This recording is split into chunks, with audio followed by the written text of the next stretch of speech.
адамдықтың өзін мәдениет пен дәстүрдің астарынан іздейміз. Ал тарих сатқындықты, заңсыз баюды үйрете ме? Керісінше, біз әрдайым өз сөзіне берік боп, отан үшін ерлік көрсеткен батырларымызды мадақ етеміз. Өйткені олар тәуелсіз елдің тағдырын шешті. Біздің еліміздің тарихының ең басты құндылығы бұл адалдық, ерлік пен туған жерге шексіз сүйіспеншілік.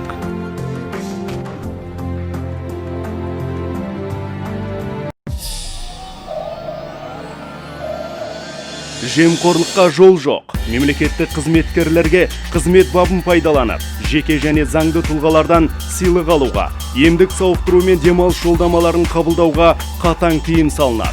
Ресми кездесулер барысында табысталған сыйлықтар Қазақстан Республикасы Қаржы министрлігі, Мемлекеттік мүлік және жекешелендіру комитетінің немесе жергілікті атқарушы органдар жанындағы арнайы мемлекеттік қорға өткізіледі. Сондай-ақ мемлекеттік қызметкерлер мен оларға теңестірілгендерге сыйлық сыйлауға, жеңілдіктер жасауға, қызметтер көрсетуге заң шектеу қояды. Сыйлықтан бас тарту жемқорлықпен күрестегі сенің нақты қадамың.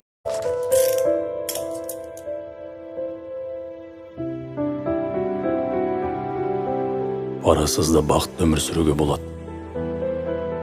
Ал менің бақытым, ол менің отбасым.